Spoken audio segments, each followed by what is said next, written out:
Bom, pessoal, uma boa empresa da nossa bolsa de valores é a B3 e uma das principais para a gente entender como que está a aceitação dos investidores com o nosso mercado de ações, né? As negociações, recompra de ações, tudo isso é um processo que é intermediado pela B3, passa pela B3, ela faz custódia de ativos, tem a sua própria clearing house e é uma empresa muito lucrativa. Então, aqui eu trouxe um relatório da Genial, que explica um pouquinho do que aconteceu nesse quarto trimestre, mas eu quero mostrar primeiro um pouquinho dos múltiplos da B3. Então, por exemplo, a primeira coisa que você olha que chama muito a atenção são as margens. Olha a margem líquida da companhia, 43%, e historicamente fica nessa faixa mesmo, aqui desde 2018 para ficar mais exato, ficou sempre nessa faixa de 43%. A cada R$100 sobra livre para a companhia, R$43 para ela utilizar para recomprar ações, para pagar dividendos e aí fazer o que ela quiser mesmo, né? Já a parte de operacional da companhia praticamente tem um custo irrisório, né? A companhia ela tem aí uma margem bruta de praticamente 90% e é bem reloginho, você vê que é bem reto, não tem oscilação nisso aqui.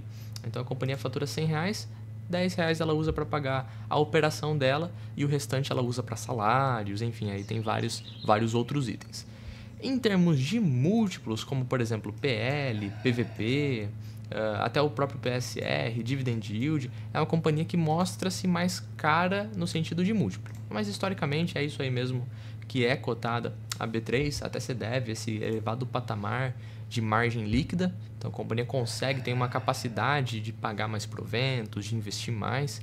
Então ela é negociada a múltiplos maiores. E também ela tem um crescimento histórico aí bem interessante. O dividend yield da companhia em 3% ele é um pouquinho camuflado porque ela tem muita despesa de recompra de ações. Então, a cada ano que se passa, a B3 recompra suas ações e o acionista aumenta a sua própria participação na companhia. E a gente pode utilizar a B3 para entender um pouquinho de como está o mercado, de como ele está se adaptando com as informações que acontecem. Então, se a gente pegar aqui o desempenho operacional da B3 do quarto trimestre, a gente tem esse item aqui que é ADTV, que é praticamente as negociações médias aí que ocorreram no período. E a parte de ações, que é a mais relevante para a receita da B3, teve um aumento em relação ao trimestre do ano passado de apenas 0,4%. Então, praticamente ficou de lado. Enquanto isso, a parte de ETF, BDR e fundos cresceu 39%, 91%, 43%.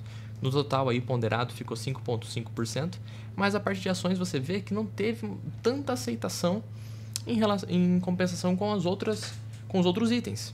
Agora, se a gente pegar em relação ao trimestre passado, né, quarto tri com o terceiro tri, a gente tem um aumento de 8,3%. Também tímido em relação aos outros, mas aí mostra uma retomada na negociação de ações. Ultimamente, você vê que os investidores então estão preferindo ETF, BDR, fundos listados para diversificar o portfólio e investir no exterior e por aí vai. E uma coisa bem interessante também é a capitalização de mercado média, que estava no ano passado em 4,4 trilhões de reais, também permanece em 4,4 até uma queda aí de 0,2%. E a margem do mercado de ações, a receita da companhia, então sendo pressionada, olha só, com o tempo vem caindo. Aqui a gente tem o quarto trimestre de 2010, aí vem 2011, 12, 13, por aí vai. E a cada ano que se passa, a margem vem se apertando cada vez mais. Aqui em cima a companhia vai citar, então, o que eu estava comentando aqui. Olha só, a margem de negociação, que considera compra e venda dos ativos, está sendo pressionada. E aí ele se explica por maiores volumes negociados por meio de programas de formadores de mercado. Então, vem algumas entidades formadoras de mercado que têm uma tarifa diferente, menor aí do que os investidores individuais ou os investidores que fazem negociação no dia a dia. E também o maior volume de exercício de opções que aconteceu. Então, por exemplo, quando você tem lá um ativo, você negocia uma call, uma put dele, e aí você vai exercer essa opção que você comprou, você não vai ser tarifado na compra, na venda ali, igual você faria se estivesse comprando diretamente a ação. Então, quando o mercado tem uma oscilação, por exemplo, de o pessoal apostando numa queda ou apostando numa subida, uma queda intensa, enfim, por qualquer motivo que seja, compra-se opções e na hora de exercer, ou o pessoal é exercido, não tem aquela tarifação como ocorre na compra e venda à vista, né? Então aí tem uma pressão na margem para baixo. E a estrutura da B3 é realmente bem interessante. Se a gente pegar o balanço patrimonial da companhia, vou olhar aqui na forma consolidada dela, você vê que em caixa, disponibilidades e aplicação financeira que está no bolso da B3, a gente tem aí 13,2 bilhões de reais, então tem bastante dinheiro aqui no ativo circulante dela. E isso é interessante porque se a gente pegar os passivos circulantes, né, até de um ano, a gente tem 9 bilhões, então tem uma folga aí na sua liquidez corrente. No entanto, a gente pode observar aqui que tem a questão de empréstimos e financiamentos, que aí vai dar 11,2 com 1,9 aqui a gente vai ter 13 bilhões de reais também. É interessante, né? Porque é uma empresa que tem margem bem elevada, consegue gerar bastante dinheiro e mesmo assim ela toma bastante crédito, né? Mas olha só como que funciona aqui na parte de financiamento e a recompra de ações. A companhia tem exerceu 3,8 bilhões de reais em recompras de ações, maior que o próprio provento dela, que foi 2 bilhões. Então o acionista, na verdade, da B3 recebeu 2 bilhões direto no seu bolso e 3,8 bilhões indiretamente. A companhia praticamente pegou, recomprou as próprias ações, porque ela imagina que esteja barato, ou enfim, ela compra pelos motivos dela. E aí entrou isso aí praticamente para o acionista. Por que eu falo que a recompra entra para o acionista? Porque imagina que você tem uma ação de 10 que existem, né? Então você tem 10% da companhia, aí a companhia vai lá e recompra uma ação, e agora você tem uma ação de 9, né? Ela compra, cancela, sobrou 9 ações, e agora você tem uma participação maior do que você tinha antes. Então quando a empresa faz isso, os próximos dividendos também são divididos em um menor número de ações, e o acionista recebe ainda mais da B3. Falando sobre o lucro líquido da companhia, ela teve um período de ascensão até chegar aqui em 2020, que foi ali um ápice até a pré-pandemia. Passou esse período, você vê que o lucro da companhia ficou aí praticamente de lado. Mostra aí como que está o mercado no pós-pandemia.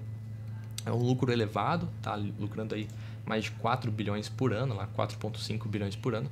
A própria Genial estima um resultado ainda maior, mais de 5 bilhões para o próximo ano, aqui 5,2 para o próximo ano, então eles entendem um crescimento desse mercado, mas você vê que como as ações são maior relevância na sua receita e ficou aí praticamente de lado no ano pós ano, o lucro também acaba segurando um pouquinho, ficando um pouco para baixo. E uma coisa que eles lançaram recentemente que foi o futuro de Bitcoin. Então eles lançaram isso aí, teve uma aceitação bem grande no mercado, cresceu 126% no trimestre. E no quarto trimestre de 2024, a Genial também destaca uma piora no resultado financeiro, que aí a companhia pagou 2,1 milhões em relação ao terceiro TRI, que ela recebeu 73 milhões de resultado financeiro, né? Tem uma boa participação em caixa. E isso aconteceu principalmente pelo resultado negativo das variações cambiais. A gente viu que o dólar disparou aí no último trimestre, e se a companhia tinha uma posição contrária, e esperando uma queda no dólar, acabou aí tendo um impacto bem grande, ou às vezes uma dívida em dólar. E uma coisa que o pessoal confunde, que a B3 é uma companhia pública, né? E na verdade não, na verdade a companhia a B3 é uma empresa privada, né? Ela possui aqui a Capital Research Global Investors com 11% do capital, esse pessoal aqui do Baillie Gifford com 5% do capital e também a BlackRock com 5% do seu capital também. Então olha só aqui um panorama direto do site da B3, conforme aqueles maiores investidores que eu comentei, né? Capital, a BlackRock, Baillie Gifford. Aí ela tem outros que seria o mercado aberto, 74%, e 3,5% em tesouraria, que ela pode estar eventualmente cancelando e aumentando aí a participação do seu acionista. Então, pessoal, esse foi o vídeo da B3, vídeo bem interessante. Acho que vale bastante a pena olhar a empresa, estudar um pouquinho dela, até porque é a nossa bolsa de valores e dá para ter um panorama de como os investidores estão encarando o mercado. Então, uma companhia que vale bastante a pena estar dando uma olhada. Obrigado, pessoal. Até a próxima e tchau.